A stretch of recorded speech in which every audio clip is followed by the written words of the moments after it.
그들은 죽은 뒤에도 말을 멈추지 않는다. 상상해보라. 과학자들이 기존의 세계관을 송두리째 뒤흔들 만한 발견을 했다면 그들은 사망자들의 목소리를 녹음하고 저 너머로부터의 메시지를 받아내며 죽음이 끝이 아닐지도 모른다는 사실을 깨달았다. 처음 이 실험이 공개되었을 때 많은 이들이 충격을 받았다.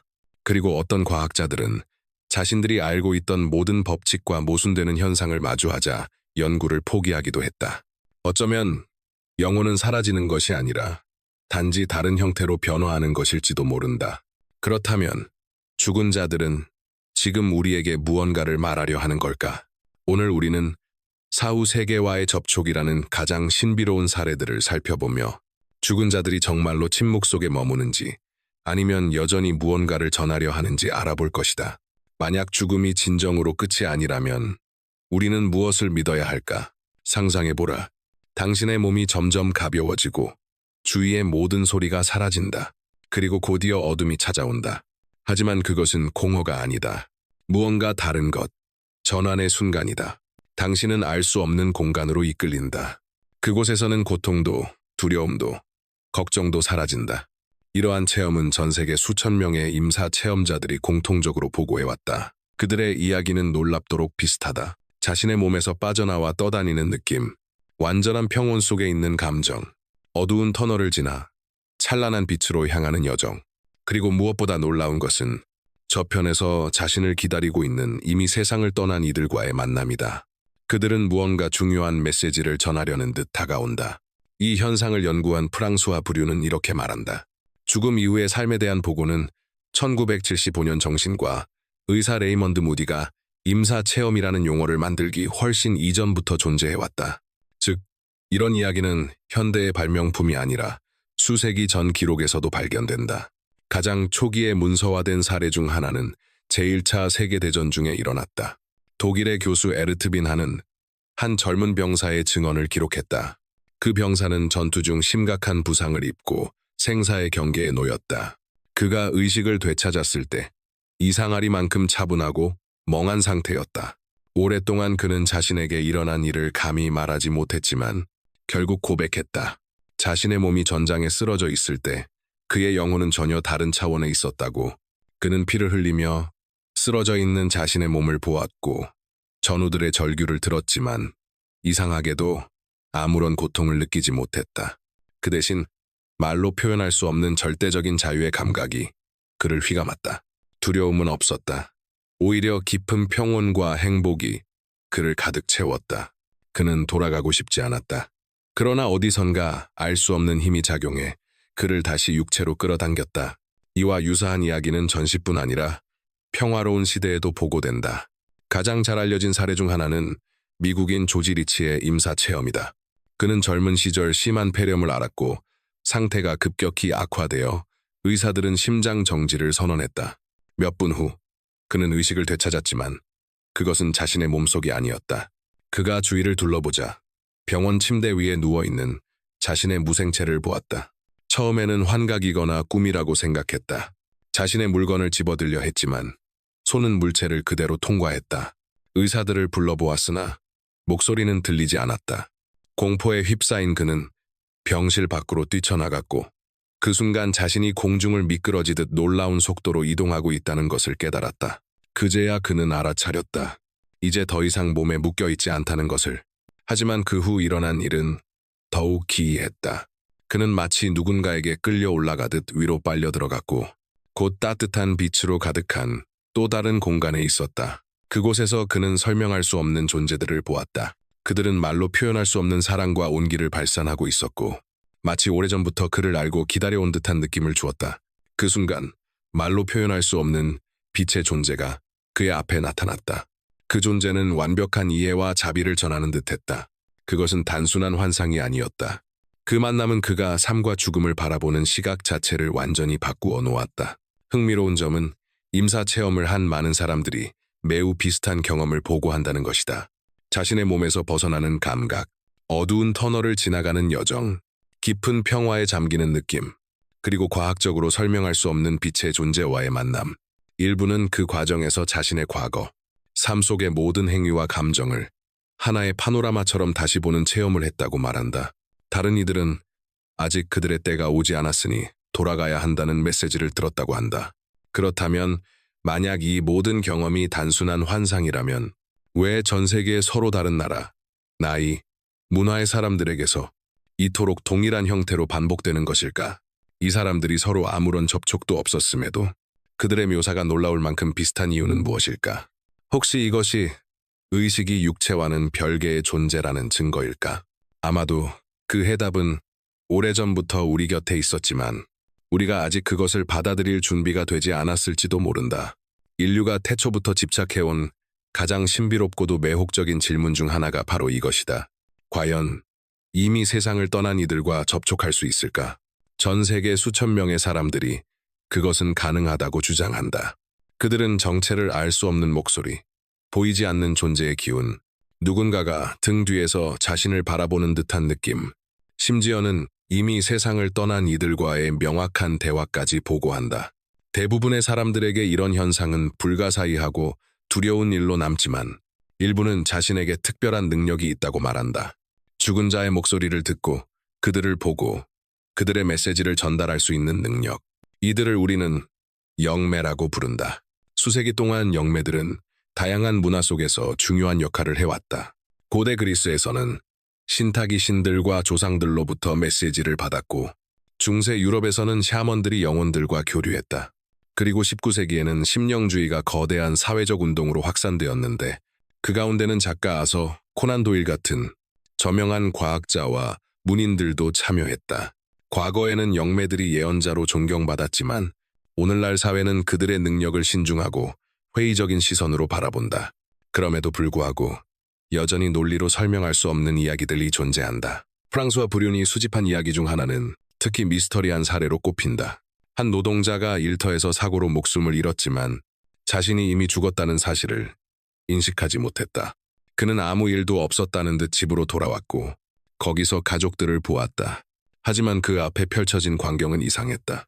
거실에 앉은 가족들의 얼굴엔 절망과 눈물이 가득했다. 그는 아내가 흐느끼는 소리를 들었고 아이들은 혼란스러워하며 물었다. 아빠는 언제 돌아오나요? 그는 두려움에 사로잡혔다. 그는 가족들의 주의를 끌기 위해 애썼다. 아무리 소리쳐도, 아무리 손을 흔들어도 아무도 그의 목소리를 듣지 못했고 아무도 그를 보지 못했다. 그에게는 마치 빠져나올 수 없는 악몽 속에 갇힌 듯한 기분이었다. 그때 이웃 여성이 집 안으로 들어왔다. 훗날 그녀는 자신이 영매적 능력을 가지고 있다는 사실을 알게 된다. 그녀는 문턱에서 멈춰섰다. 무언가를 느낀 듯 그녀의 시선이 방 안을 훑었지만 그에게 머물지는 않았다. 그녀는 그를 보지는 못했지만 그가 그곳에 존재하고 있음을 어떤 감각으로 감지한 듯했다. 그녀의 숨이 멎는 듯했고 얼굴은 일그러졌다. 그리고 거의 혼잣말하듯 낮게 속삭였다. 이제 이해해야 해요. 당신은 여기에 더 이상 있지 않아요. 그 말은 그의 가슴을 벼락처럼 내리쳤다. 그는 믿고 싶지 않았다. 아니, 믿을 수가 없었다. 그가 어떻게 여기에 없다는 말인가. 그는 분명 자신의 집에 있었고 가족의 목소리를 듣고 그들의 존재를 느꼈다. 그러나 거울을 바라본 순간 그는 아무것도 비치지 않는 공허함을 보았다. 그때서야 깨달았다. 자신의 그림자가 사라졌고 창문에도 비치지 않았으며 무엇에도 손이 닿지 않는다는 것을. 천천히 그는 자신이 이제 다른 존재가 되었음을 이해하기 시작했다. 그 사이 천천히 방 안을 걸어가던 이웃 여자는 그와 마음으로 교류하기 시작했다. 그녀는 조용히 설명했다. 당신은 이제 이 세상에 속하지 않아요. 당신은 현실과 현실 사이에 머물러 있고 이제는 떠나야 해요. 그는 여전히 믿지 못했다. 그러나 그녀의 말이 이어질수록 그의 의식 속에 자신의 마지막 순간의 기억이 하나둘 떠올랐다. 둔탁한 충격음, 동료들의 비명, 그리고 이어진 정적, 차가운 감각, 그리고 지금의 이 상태. 하지만 그 후 일어난 일은 더욱 기이했다. 가족이 잠들었을 때 그는 꿈을 통해 그들과 소통할 수 있다는 것을 깨달았다. 그의 아내는 며칠 밤 연속으로 같은 꿈을 꾸었다. 그녀는 집 현관에 앉아 있었고 그가 나타나 말했다. 난 괜찮아요. 당신 곁에 있어요. 이제 울지 않아도 돼요. 며칠 뒤 그녀는 이 꿈 이야기를 이웃에게 털어놓았다. 그러자 이웃 여자는 조용히 고개를 끄덕이며 말했다. 그건 단순한 꿈이 아니에요. 그는 무언가를 전하려 하고 있었다. 그가 가족에게 남긴 마지막 메시지 중 하나는 이런 말이었다. 사람들이 이런 사실을 배우지 못했다는 게 얼마나 슬픈 일인가요? 만약 삶이 계속된다는 것을 알았다면 죽음에 대한 두려움은 사라졌을 겁니다. 이 말은 그의 개인적 경험뿐 아니라 프랑스와 브륜이 수년간 주장해온 내용을 그대로 반영하고 있다. 그에 따르면 이 세상과 저 세상은 분리될 수 없는 연결로 이어져 있지만 대부분의 사람들은 단지 그것을 받아들일 준비가 되어 있지 않을 뿐이다. 프랑스와 브륜은 수백 건의 이런 사례들을 수집했다. 그는 특별한 감수성을 가진 사람들은 실제로 사후 세계로부터 오는 신호를 감지할 수 있다고 주장했다. 하지만 그것은 선물일까 아니면 저주일까? 왜 어떤 사람은 죽은 자의 목소리를 듣는 반면 다른 사람은 아무것도 듣지 못할까? 어쩌면 그 차이는 초자연적인 능력이 아니라 단지 미지의 세계의 마음을 열 수 있는가의 문제일지도 모른다. 이 생각을 받아들인다면 죽음은 더 이상 두려운 끝이 아니라 존재의 또 다른 장, 새로운 시작이 된다. 그렇다면 죽음 이후에는 실제로 무슨 일이 일어나는 걸까? 아마 그 해답은 늘 우리 곁에 있었지만 우리가 그것을 듣는 것을 두려워했을 뿐일지도 모른다. 만약 죽은 자들이 정말 우리와 소통할 수 있다면 어떨까? 단지 상상이나 꿈, 영매의 환영을 통해서가 아니라 인간이 만든 기술을 통해서 말이다. 상상해보라. 당신이 카세트 녹음기를 켜고 아무 소리도 없는 방에서 침묵을 녹음한다.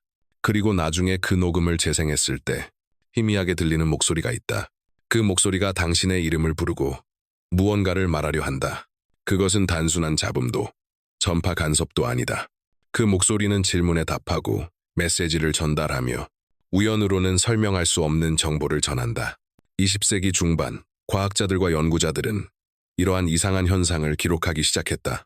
녹음 중에는 아무 소리도 들리지 않았는데 나중에 재생하면 카세트 테이프에 정체불명의 목소리가 나타났던 것이다.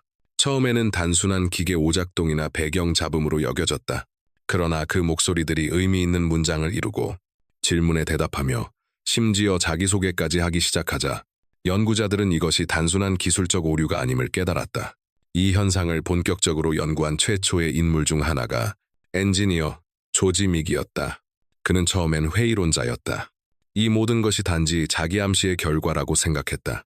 하지만 1970년대에 그는 자신에게 죽은 과학자로부터 메시지를 받고 있다고 주장하는 한 영매를 만나면서 그의 생각이 완전히 흔들리기 시작했다. 그 주장에 따르면 그 과학자는 살아있는 사람들이 사후 세계와 신뢰할 수 있는 연결을 구축하도록 돕고 싶어 했다. 조지 믹은 그 가능성을 무시할 수 없었고 직접 실험을 진행하기로 결심했다.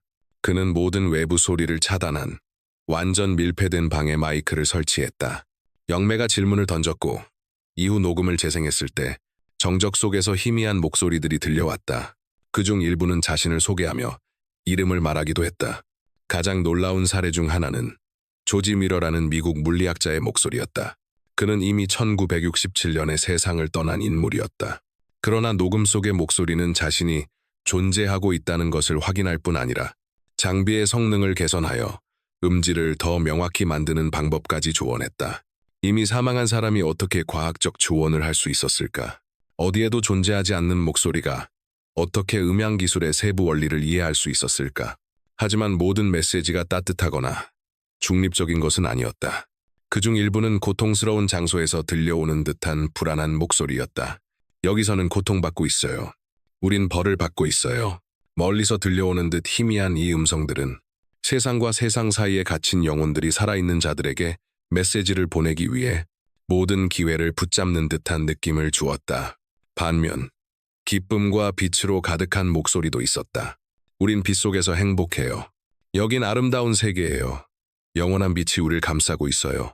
이 문장들은 다른 어떤 것보다 부드럽고 평온하게 들렸다. 마치 따뜻한 빛으로 가득한 또 다른 차원에서 전해지는 속삭임 같았다. 이런 발견이 거대한 회의론의 파도를 불러올 것을 알고 있었던 믹은 자신의 연구를 세상에 공개하기로 결심했다. 그는 기자회견과 학술 모임을 열어 녹음을 공개하고 장비를 시연하며 이것이 환각도, 장난도, 사기도 아니라는 것을 증명하려 했다. 그는 물리학자, 공학자, 심리학자들이 이 현상 연구에 참여하길 원했다. 그러나 대부분의 과학자들은 죽은 자와의 소통 가능성을 믿지 않았다. 그럼에도 불구하고 연구는 멈추지 않았다. 시간이 흐르면서 녹음의 음질은 점점 더 명확해졌고 비슷한 결과를 얻는 사람들의 수도 꾸준히 늘어나기 시작했다. 이 질문은 인류에게 가장 깊고 불안한 물음 중 하나다. 혹시 지금까지 언급된 현상들이 단지 아직 과학이 설명하지 못한 미해결의 이상현상일 뿐일까? 어쩌면 이 모든 것은 단순한 우연, 혹은 알려지지 않은 기술적, 심리적 과정의 결과일지도 모른다.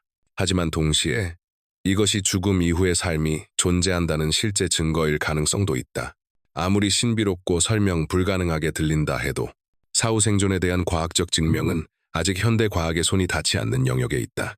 객관성과 논리를 중시하는 과학은 의식이 육체와 분리되어 존재할 수 있다는 생각을 입증할 수도 부정할 수도 없다. 이 때문에 많은 과학자들이 회의적인 태도를 보이는 것이다. 왜냐하면 비정상적인 녹음이나 죽은 자의 전화 같은 자료들도 심리적 혹은 기술적 요인으로 충분히 설명될 수 있기 때문이다. 그러나 만약 이 현상들이 우리가 아직 감지하지 못하는 다른 세계로부터의 미약한 신호라면 어떨까? 우리는 지금 언젠가 우리 인식을 완전히 바꿔놓을 거대한 발견의 문턱에 서 있는 것일지도 모른다. 마치 천문학의 발전이 인류의 우주관을 완전히 뒤집어 놓았던 것처럼 말이다. 이런 생각은 프랑수와 브린을 하나의 결론으로 이끌었다.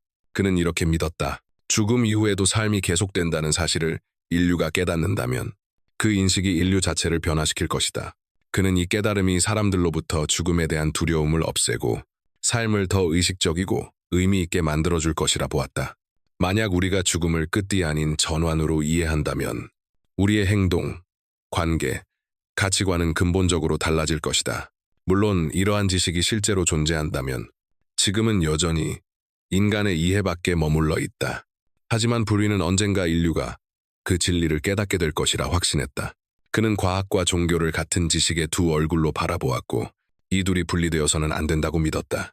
오히려 서로 조화를 이루며 인류가 오랫동안 품어온 존재의 근원적 질문에 대한 해답을 함께 찾아야 한다고 강조했다. 그의 묘비에는 마지막으로 이런 문장이 새겨져 있다. 나는 여기에 있지 않다. 이 짧은 문장은 그가 믿었던 죽음 이후의 지속적인 존재를 상징한다. 그리고 어쩌면 이 진리 우리가 그것을 받아들일 준비가 되었을 때 죽음에 대한 우리의 관점뿐 아니라 삶 자체에 대한 우리의 이해마저 바꾸어 놓을지도 모른다.